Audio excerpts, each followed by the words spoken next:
Hello everyone, welcome back to another video. शुरू करते हैं आज का टेक्निकल वीडियो। बढ़ते हैं टेक्निकल वीडियो की ओर। फ्रेंड्स, आज के वीडियो की ओर बढ़ने से पहले हम आपको बताना चाहेंगे कि ये हमारा 11वां चैप्टर चल रहा है, जिसके पहले हम 10 chapter already MCQs wide chapter upload कर चुके हैं, अपने यूट्यूब चैनल पर अपलोड कर चुके हैं और उनकी एक हमने प्लेलिस्ट बना दी है। तो जिस किसी ने भी अभी तक वह हमारे 11 चैप्टर नहीं देखे तो उनका लिंक हमने इस वीडियो के डिस्क्रिप्शन बॉक्स में दे देंगे, तो उस लिंक पर क्लिक करके आप उसे देख सकते हैं।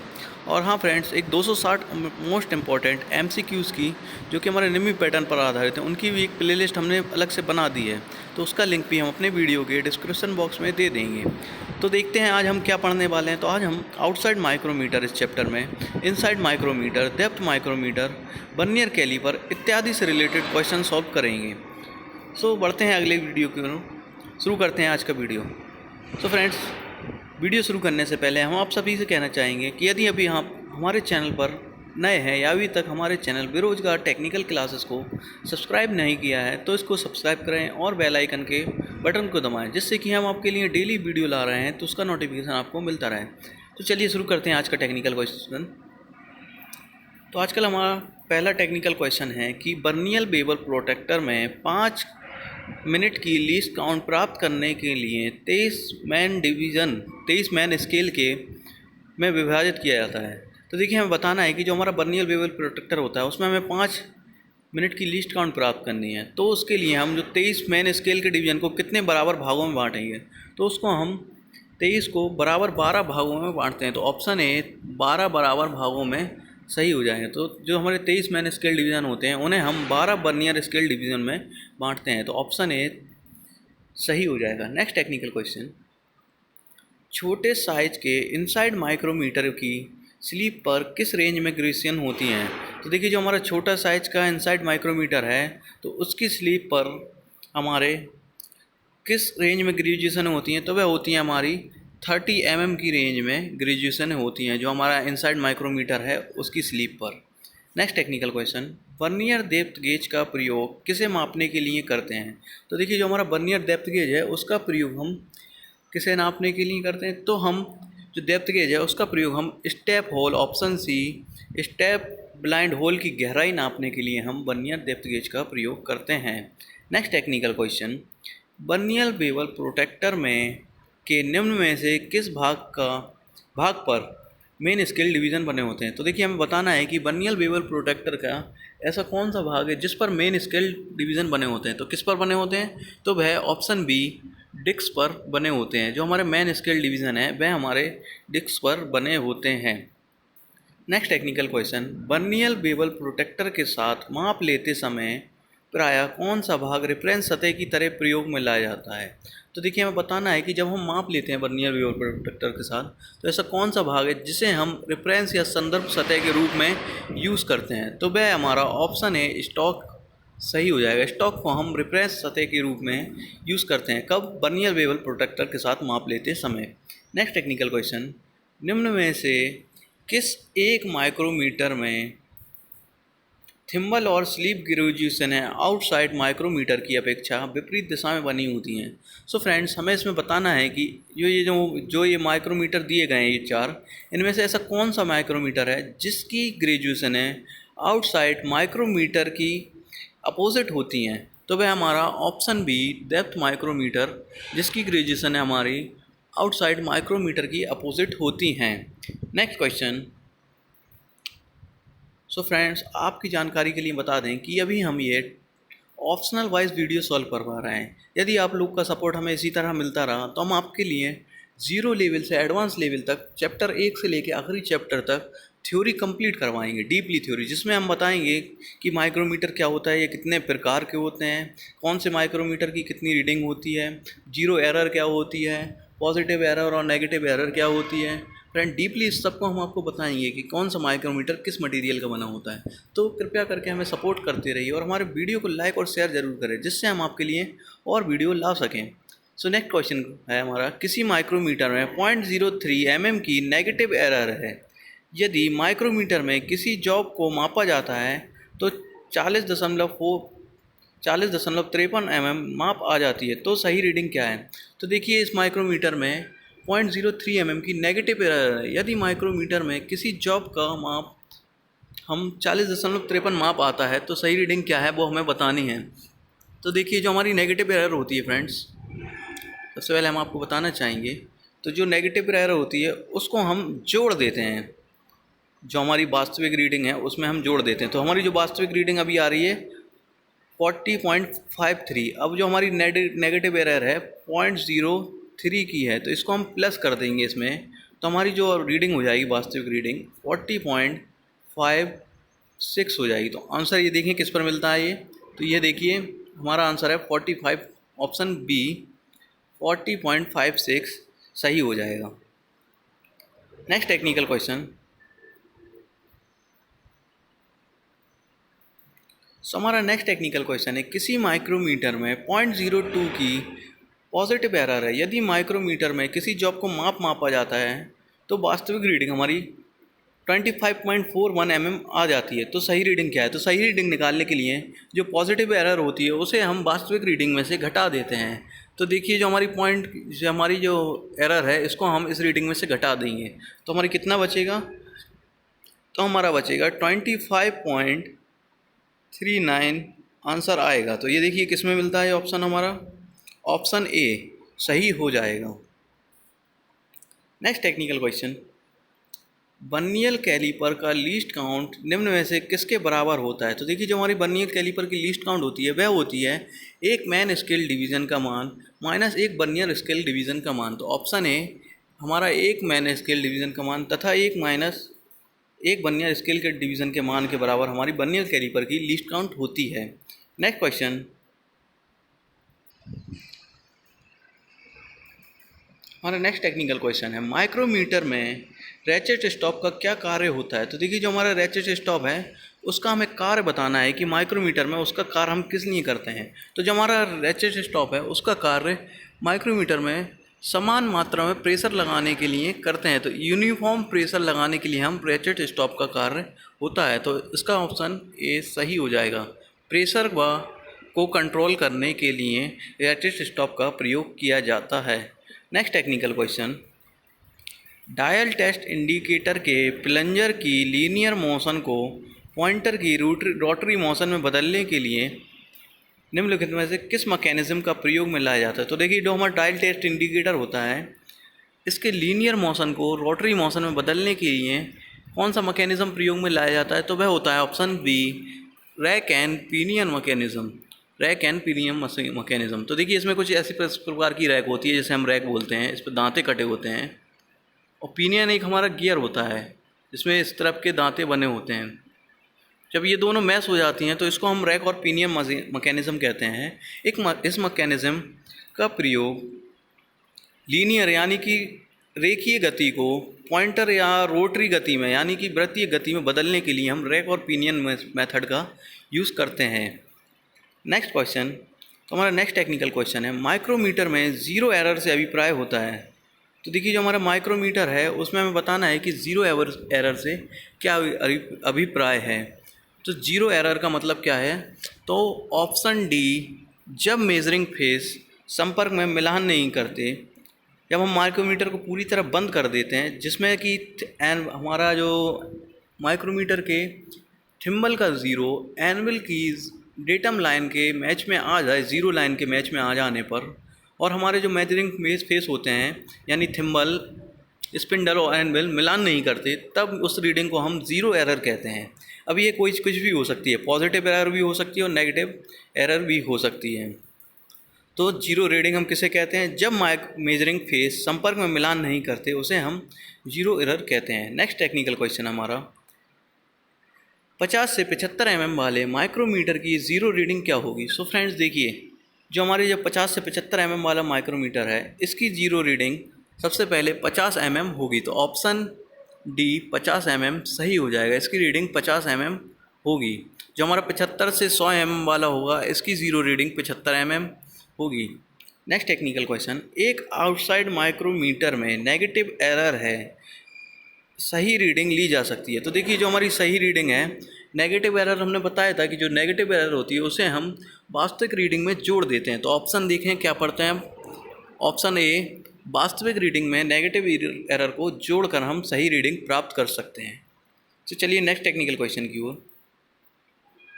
सो फ्रेंड्स, नेक्स्ट टेक्निकल क्वेश्चन की ओर बढ़ने से पहले हम आपको बताना चाहेंगे कि यह हमारी 11वां चैप्टर चल रहा है। इसके पहले ऑलरेडी 10 चैप्टर हम कंप्लीट करा चुके हैं। जो MCQs वाइज थ्योरी है उसके 10 चैप्टर हम कंप्लीट करा चुके हैं। तो जिस किसी ने भी अभी तक वह नहीं देखे तो उसका लिंक हम अपने इस वीडियो के डिस्क्रिप्शन बॉक्स में डाल रहे हैं।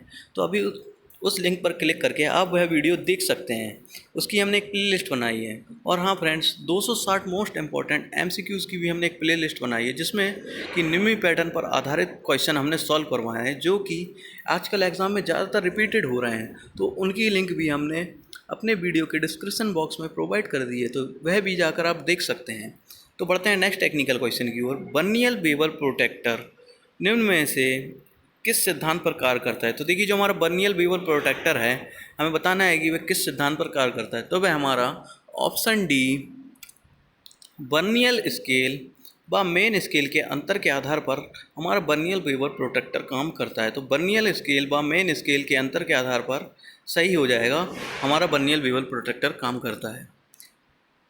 Next technical question, vernier bevel protractor बना होता है। तो देखिए, जो हमारा बर्नियल वेवर प्रोटेक्टर बना होता है वह बना होता है हमारा option A, nickel chromium steel का बना होता है। तो option A, nickel chromium steel सही हो जाएगा, बर्नियल वेवर प्रोटेक्टर बना होता है। Next technical question, dial vernier caliper. जो डायल बर्नियर कैलीपर निम्न में से किस सिद्धांत पर कार्य करता है? तो देखिए, ये बर्नियल कैलीपर का ही एक तरीके से कहें तो ट्रांसफॉर्म रूप है, जिसमें एक हम घड़ी लगा देते हैं, तो इसका नाम डायल बर्नियल कैलीपर हो जाता है। तो ये किस सिद्धांत पर कार्य करता है? तो ये हमारा रैक और पिनियन के सिद्धांत पर, ऑप्शन बी, रैक और पिनियन के मैकेनिज्म पर सही हो जाएगा। Next technical question. So friends, आपकी जानकारी के लिए हम बता दें कि हम आपके लिए डेली वीडियो ला रहे हैं। सो फ्रेंड, वीडियो बनाने में बहुत मेहनत लगती है। सबसे पहले PDF तैयार करनी करती है, उसके बाद रिकॉर्ड करना पड़ता है और फिर एडिटिंग वगैरह करना पड़ती है। सो फ्रेंड्स, आपसे सभी से हमारा कहना है कि हमारे वीडियो को ज़्यादा से ज़्यादा शेयर करें तथा चैनल को सब्सक्राइब करें, जिससे कि हम आपके लिए और वीडियो ला सकें। जैसा कि हमने आपसे कहा है कि अभी हम MCQs वाइज वीडियो सॉल्व करवा रहे हैं, इसके बाद हम आपके लिए डीपली थ्योरी वाइज कि जिसमें हम आपको बताएंगे कि डायल बर्नियर कैलीपर क्या होता है, उसकी लीस्ट काउंट कितनी होती है, बर्नियर कैलीपर कितने प्रकार के होते हैं, माइक्रोमीटर कितने प्रकार के होते हैं, ये किस धातु के बनते हैं, इनके क्या क्या पार्ट्स होते हैं इत्यादि हम आप सभी को डीपली बताएंगे, जिसमें कि आपका जीरो लेवल से एडवांस लेवल तक थ्योरी आपकी कंप्लीट हो जाएगी। सो आप सभी से हमारे कहना है कि हमारे वीडियो को ज़्यादा से ज़्यादा शेयर करें और चैनल को सब्सक्राइब करें, जिससे हम आपके लिए और वीडियो ला सकें। Next technical question, dial vernier caliper की लीस्ट काउंट होती है, तो वह कितनी होती है? तो उसकी लीस्ट काउंट हमारी ऑप्शन ए 0.02 mm सही हो जाएगा। 0.02 mm लीस्ट काउंट हमारे डायल बर्नियल कैलीपर की होती है। और जो हमारा माइक्रोमीटर होता है उसकी लीस्ट काउंट 0.01 mm होती है। और इसके अलावा जो हमारा स्टील रूल है उसकी लीस्ट काउंट 0.5 mm या फिर 1/2 mm होती है। और जो ये रीडिंग दी गई है, ये फोर्थ वाली, ये हमारी माइक्रोमीटर यानी बर्नियर माइक्रोमीटर की रीडिंग होती है। किसकी? Vernier micrometer. जो हमारा माइक्रोमीटर होता है उसकी रीडिंग 0.01 होती है, और जो हमारा बर्नियर माइक्रोमीटर होता है उसकी रीडिंग 0.001 mm होती है। सो बढ़ते हैं नेक्स्ट टेक्निकल क्वेश्चन की ओर। डायल बर्नियर कैलीपर से किस माप को मापा जाता है? तो देखिए, जो हमारे डायल बर्नियर कैलीपर होता है उससे हम किस माप को मापते हैं? तो उससे हम गोल जॉब की बाहरी व्यास, होल का व्यास, होल की गहराई इत्यादि तीनों मापते हैं। तो ऑप्शन डी, उपरोक्त सभी सही हो जाएगा। तो ऑप्शन डी, उपरोक्त सभी सही हो जाएगा। Next technical question, dial vernier caliper के कैरेज या स्लाइडिंग हेड को निम्न के माध्यम द्वारा आगे पीछे स्लाइड किया जाता है। तो देखिए, जो हमारा डायल बर्नियर कैलीपर होता है के कैरेज को, जिसमें कैरेज या स्लाइडिंग हेड लगा रहता है, तो उसे हम किसके द्वारा से आगे पीछे मूव करते हैं? तो वह होता है option A, thumb roller. Thumb roller एक इस प्रकार का मैकेनिज्म होता है, इसको हम अपने अंगूठे की सहायता से आगे पीछे घुमाकर जो हमारा डायल बर्नियर कैलीपर है उसके कैरेज को आगे पीछे स्लाइड कराते हैं। तो ऑप्शन ए, थंब रोलर सही हो जाएगा। Next technical question, dial vernier caliper के रैक और पिनियन निम्न में से किस प्रकार के दांते कटे होते हैं? तो देखिए जो हमारा डायल वर्नियर कैलिपर है, हमें बताना है कि उसके रैक और पिनियन पे निम्न में से किस पिच के दांते कटे होते हैं। तो वह हमारे ऑप्शन बी 0.5 mm पिच के दांते कटे होते हैं।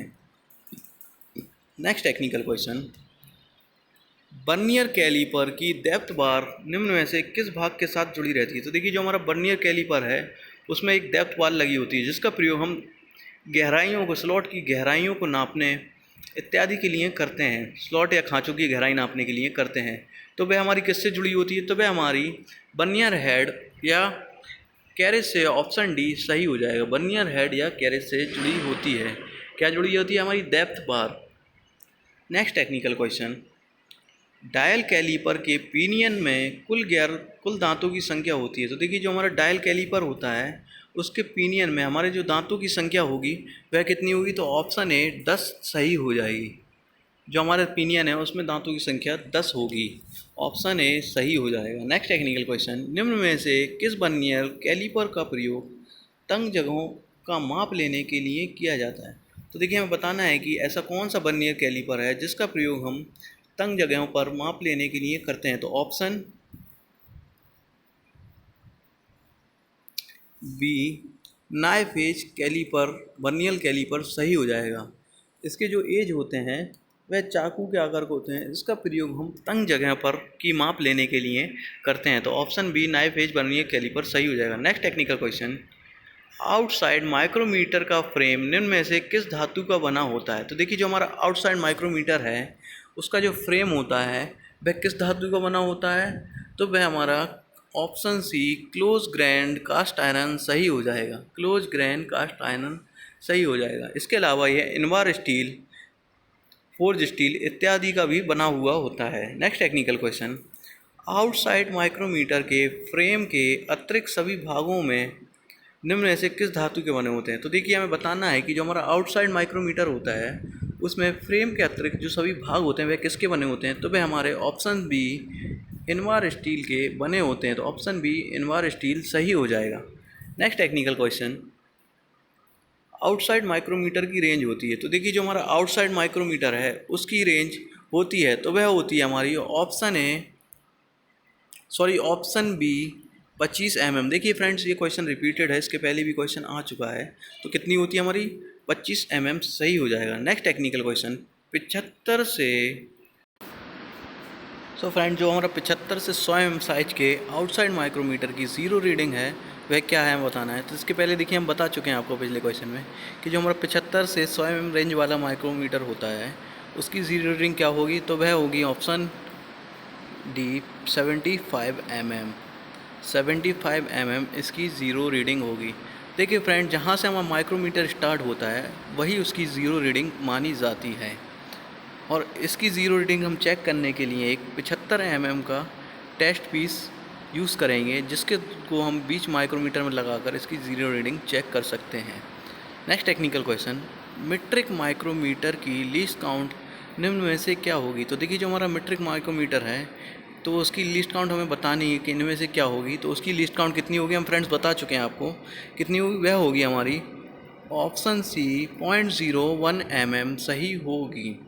नेक्स्ट टेक्निकल क्वेश्चन, थिम्बल के एक डिवीज़न का मान होता है। तो देखिए जो हमारा थिम्बल होता है उसके एक डिवीज़न का मान कितना होता है। तो वह उसका एक डिवीज़न का मान उतना ही होता है जितनी हमारी माइक्रोमीटर की रीडिंग होती है। तो वह होगा हमारा 0.01 mm। जो हमारा थिम्बल का एक डिवीज़न का मान होगा वह होगा 0.01 mm। Next technical question, sleeve के एक छोटे डिवीज़न का मान होता है। तो देखिए जो स्लीव है हमारा उसके सबसे छोटे डिवीज़न का मान क्या होता है। तो उसको हम सब डिवीज़न भी कहते हैं। तो उसका मान होता है 0.05 mm होगा, ऑप्शन ए 0.05 mm होगा। तो स्लीव के एक छोटे डिवीज़न का मान 0.05 mm हो जाएगा। Next technical question, metric outside micrometer के थिम्बल के एक चक्कर में स्पिंडल आगे बढ़ता है। तो देखिए हमें बताना है कि जब हम मीट्रिक आउटसाइड माइक्रोमीटर के थिम्बल को एक चक्कर घुमाते हैं तो हमारा स्पिंडल कितने आगे बढ़ता है। तो वह हमें बढ़ेगा 0.05 mm, 0.5 mm आगे बढ़ेगा। तो ऑप्शन बी 0.5 mm सही हो जाएगा। Next technical question, metric outside micrometer की स्लीप के अंदर बाय स्पिंडल के ऊपर। तो देखिए जो हमारा माइक्रोमीटर होता है तो उसकी स्लीप के अंदर बाय स्पिंडल के ऊपर निम्न में से कितने पिच की चूड़ी कटी होती हैं। तो हमें बताना है कि उसमें कितने पिच की चूड़ी कटी होती हैं। तो ऑप्शन बी 0.5 mm पिच की चूड़ी कटी होती हैं किसमें, मीट्रिक आउटसाइड माइक्रोमीटर की स्लीप के अंदर बाय स्पिंडल के ऊपर। नेक्स्ट टेक्निकल क्वेश्चन, माइक्रोमीटर के रैचेट स्टॉप का क्या कार्य है। तो देखिए जो हमारा रैचेट स्टॉप होता है माइक्रोमीटर का, उसका क्या कार्य है। हमने जैसा बताया था आपको पिछले क्वेश्चन में कि रैचेट स्टॉप का क्या कार्य होता है। तो उसका कार्य ऑप्शन ए प्रेशर को कंट्रोल करना, ऑप्शन बी जॉब का शुद्ध माप लेना, तो हमारा ऑप्शन सी का व खा दोनों हो जाएंगे। तो जो हमारा रैचेट स्टॉप होता है उसका कार्य सबसे पहले तो प्रेशर को कंट्रोल करता है कि हम अधिक प्रेशर ना लगाएं जिससे कि हमारा जॉब डैमेज ना हो जाए। दूसरा जॉब से शुद्ध माप लेता है, तो ऑप्शन सी का व खा दोनों हो जाएंगे। सो फ्रेंड्स, आपकी जानकारी के लिए हम बता दें कि हमारा ये 10वां चैप्टर का पार्ट 1 है। इसके पहले ऑलरेडी 11वें चैप्टर का पार्ट 1 है। इसके ऑलरेडी पहले हम 10 चैप्टर अपलोड कर चुके हैं जिसकी एक हमने प्ले लिस्ट बना दी है। तो उसका लिंक अपने वीडियो के डिस्क्रिप्शन बॉक्स में हमने दे दिया है। तो जिस किसी ने भी अभी तक वह नहीं देखे तो उन्हें विज़िट करके ज़रूर देखें। और हाँ फ्रेंड्स, हमने आपके लिए एक 260 निम्मी पैटर्न पर आधारित मोस्ट इम्पॉर्टेंट MCQs की प्ले लिस्ट भी बनाई है जिसमें कि आपको हर टेक्निकल एग्ज़ाम में 10 से 15 क्वेश्चन रिपीटेड देखने को मिल सकते हैं। तो यदि आपने वह भी नहीं देखी तो हमारे चैनल पर विज़िट करके प्ले लिस्ट सेक्शन में जाकर उसे देख लें, नहीं तो हमारे इस वीडियो के डिस्क्रिप्शन बॉक्स में उसका लिंक है, उस पर क्लिक करके देख लें। सो मिलते हैं अगले वीडियो में, तब तक के लिए हमारे चैनल बेरोजगार टेक्निकल क्लासेस को सब्सक्राइब करें।